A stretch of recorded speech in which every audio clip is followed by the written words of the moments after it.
طرح ہم نے بریک سے پہلے بات کی کہ اپوزیشن کی سب سے بڑی جماعت کیا رائے رکھتی ہے، لیکن ان تمام چیلنجز کے علاوہ ایک بڑا چیلنج یہ ہے کہ خیبر پختونخوا میں سیلاب سے اب تک 600 سے زیادہ لوگوں کی جانیں چلی گئی ہیں، اور ابھی بھی یہ کہا جا رہا ہے کہ اگلے آنے والے جو چند دن ہیں وہ انتہائی اہم قرار دیے جا رہے ہیں۔ لیکن اب اس میں کس حد تک خیبر پختونخوا کی حکومت وفاق کی مدد کے بغیر کس طریقے سے ان تمام چیلنجز سے نمٹ سکتی ہے؟ اوبویسلی اس میں کہیں نہ کہیں وفاقی حکومت کو بھی اپنا کردار ادا کرنا ہوگا، لیکن اب کس حد تک وہ اس سپورٹیو موڈ میں نظر آتی ہے، اور اس کے علاوہ اسلام آباد میں جو سیاسی سرگرمیاں ہیں اس میں کس حد تک فعال کردار ادا کرتی نظر آ رہی ہے۔ ایک طرف اپوزیشن تو کمزور ترین پوزیشن پر اس وقت آ چکی ہے، لیکن اس کے باوجود بھی اگر مذاکرات کی بات کہی جا رہی ہے حکومت کی طرف سے، تو آخر اس کی وجہ کیا ہے؟ ان تمام چیزوں کے اوپر بات کرنے کے لیے پروگرام کے اس سیگمنٹ میں میرے ساتھ موجود ہیں مسلم لیگ نون کے سینئر رہنما بھی ہیں اور وزیر مملکت ہیں برائے قانون و انصاف بیرسٹر عقیل ملک صاحب میرے ساتھ موجود ہیں۔ عقیل صاحب بہت شکریہ آپ کے وقت کے لیے۔ پہلے تو فرمائیے گا کہ خیبر پختونخوا میں جو سیلاب کے بعد کی کنڈیشن ہے انتہائی ابتر نظر آتی ہے، اور بظاہر ایسا لگ رہا ہے کہ آنے والے چند جو دن ہیں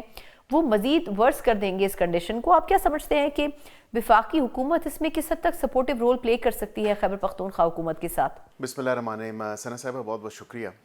دیکھیں بالکل آرم فورسز بھی اور وفاقی حکومت بھی اور اس کے ساتھ ساتھ پنجاب کی اور سندھ کی حکومت نے بھی جو اسسٹنس آفر کی ہے، بالکل این ڈی اے میں وفاق کا ادارہ ہے اور بالکل این ڈی اے میں کوارڈینیشن میں ہے، جو اسسٹنس چاہیے صوبے کو وہ فراہم بھی کر رہا ہے۔ اسی طرح افواج پاکستان آپ نے دیکھا کہ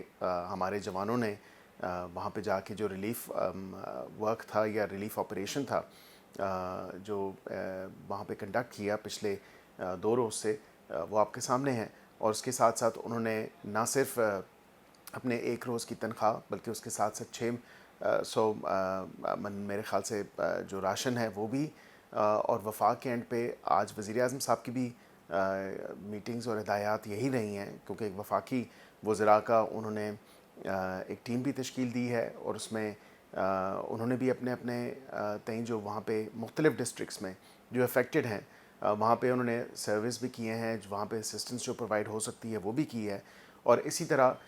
امداد جو ہے اس کو تیز کرنے کے حوالے سے بھی اور ریلیف آپریشنز کو تیز کرنے کے حوالے سے بھی اقدامات اٹھائے گئے ہیں اور پالیسی ڈائریکشنز دی گئی ہیں۔ اس کے ساتھ ساتھ وزیر اعظم نے کابینہ کو بھی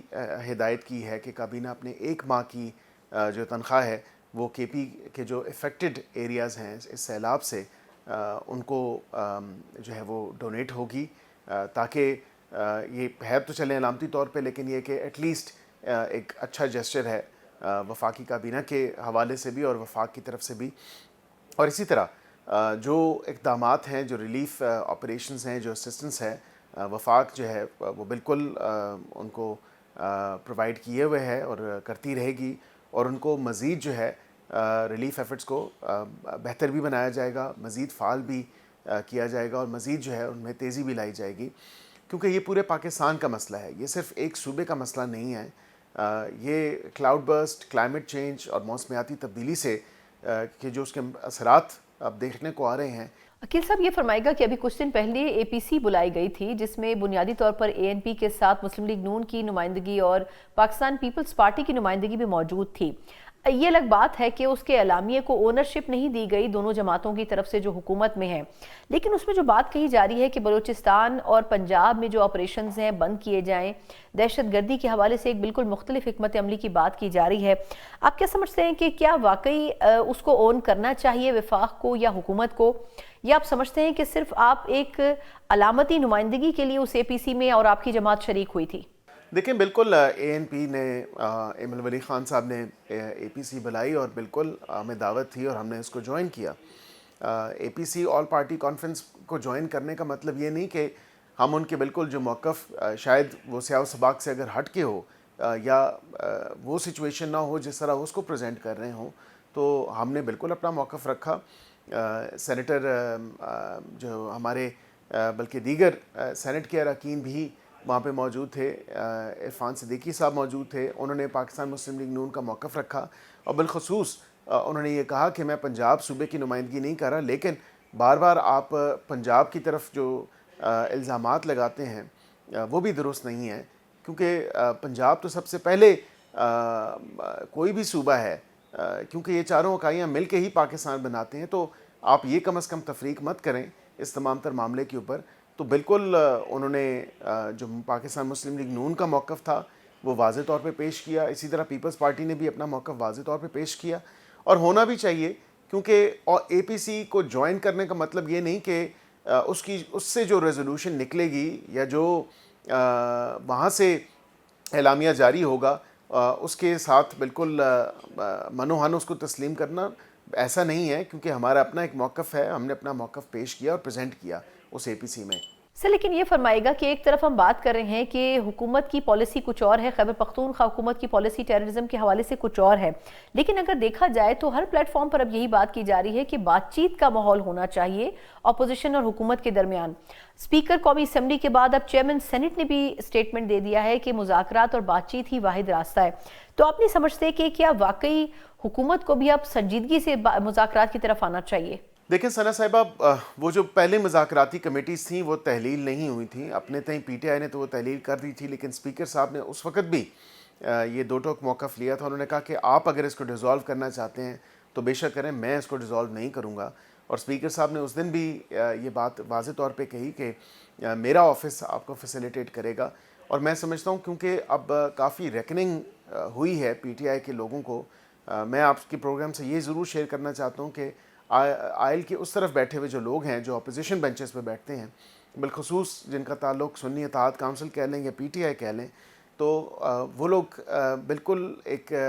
اچھی مثبت سوچ رکھتے ہیں اس حوالے سے. اسپیشلی جو 9 مئی کی سزائیں ہوئیں, اس کے بعد ڈسکوالیفیکیشنز اور ڈی سیٹنگ ہوئی ہے, اس کے بعد ایک ریکننگ پائی جاتی ہے ان کے اراکین میں. اور کئی ایسے ممبران ہیں جو ہمارے وزراء سے بھی, ہمارے اراکین سے بھی وہ گاہے بگاہے اس بات کا ذکر بھی کرتے ہیں کہ مذاکرات کا باب دوبارہ کھلنا چاہیے. اور یہ اچھی خوشائن بات ہے, کیونکہ سیاستدانوں کے ساتھ بیٹھ کے سیاسی ایشوز کے اوپر جو معاملات ہیں, جو بات ہیں, ہاؤس کے اندر ہوں, ہاؤس کے باہر ہوں, ان تمام ایشوز پہ بات ہونی چاہیے, ماں سوائے کسی مخصوص شخص کی رہائی کے, کیونکہ وہ رہائی تو عدالتوں سے ملنی ہے, حکومت وہ رہائی نہیں دلوا سکتی, وہ اپنی بے گناہی جو ہے وہ عدالتوں میں ثابت ان کو کرنی پڑے گی. ہم بارہا دفعہ اس چیز کا ذکر بھی کر چکے ہیں, یہی بات پہلے بھی بیان کر چکے ہیں کہ اس کنڈیشن کے علاوہ جو باقی باتیں ہیں, جو معاملات ہیں, وہ بالکل آ کے آپ ڈسکس کریں, بیٹھیں. تو میں سمجھتا ہوں کہ وہاں پہ بھی یہ چیز پائی جاتی ہے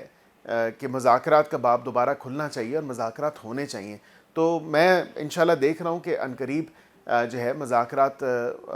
انشاءاللہ امید بھی ہے